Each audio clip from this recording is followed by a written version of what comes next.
The building of ships in Essex is what distinguished this small New England community from others and made it so unique. Essex County, in the past, has been referred to by some as the most historic county in America. Beginning in 1624, when the first Europeans settled here, Essex County has provided history that has shaped the nation. The Salem witch trials and the formation of the U.S. Navy in Beverly are events that have had a lasting impact throughout the country. It's one of the few counties in America that has created a great number of craftsmen, patriots, and those of high intellect and ability.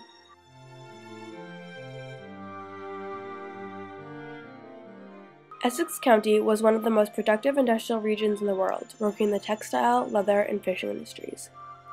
The town of Essex was originally part of Ipswich, and was referred to as Tobacco by the native Indians.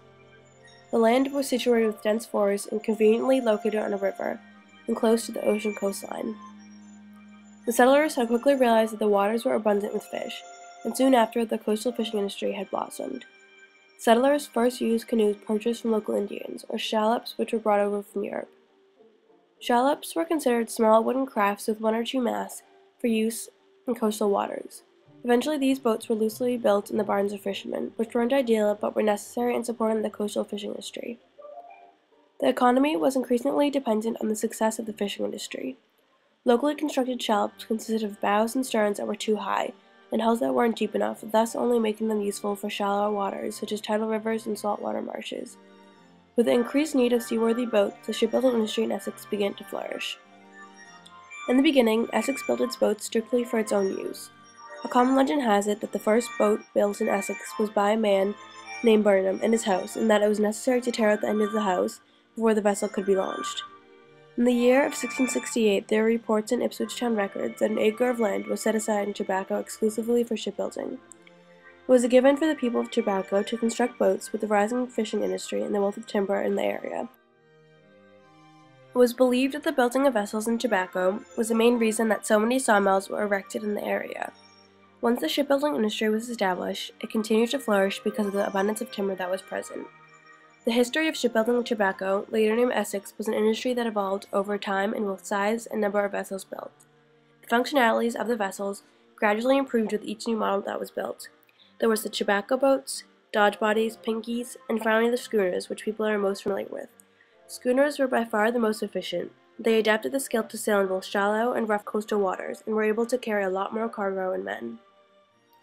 These boats also required fewer crewsmen to sail the ship, and were able to travel at faster speeds, which made schooners more economically efficient.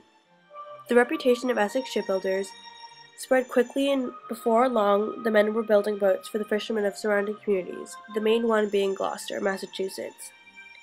The majority of schooners built in Essex were headed towards the Gloucester fishing industry. By 1849, Essex had built over 15 shipyards that produced over 50 vessels a year. More than 4,000 wooden vessels had been launched from the banks of Essex River by 1937. The shipbuilding industry accounted for most of the revenue of the town, beginning from the days of its settlement as Tobacco Parish until the early part of the 20th century. Essex was recognized worldwide as North America's major producer of the American fishing schooner, the vessel that strengthened the fishing industry and changed maritime history. More two-masted wooden fishing schooners were built in Essex than in any other place in the world. This little country town was so devoted to the building of ships that it was said that 1 out of every 28 ships flying the American flag was built in Essex. However, by the 1930s, the demand for wooden vessels was no longer present.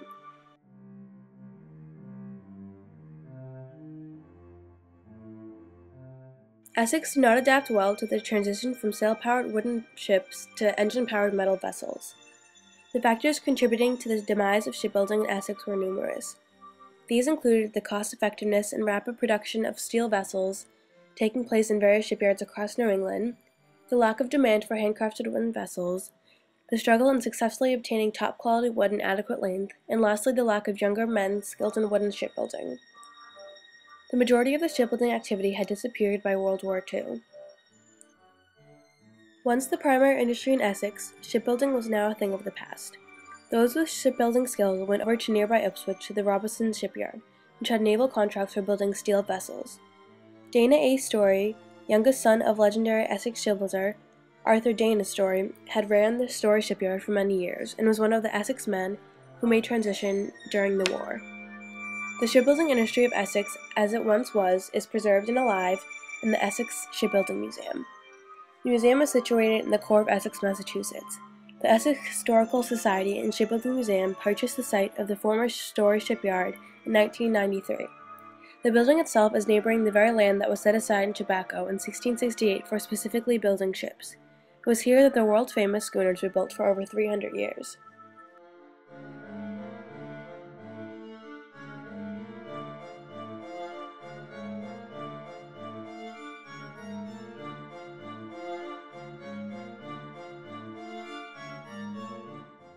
Here you will learn about the building of the wooden vessels, be able to see and touch the actual tools used in building the schooner, and explore the other important aspects involved in the shipbuilding industry of Essex.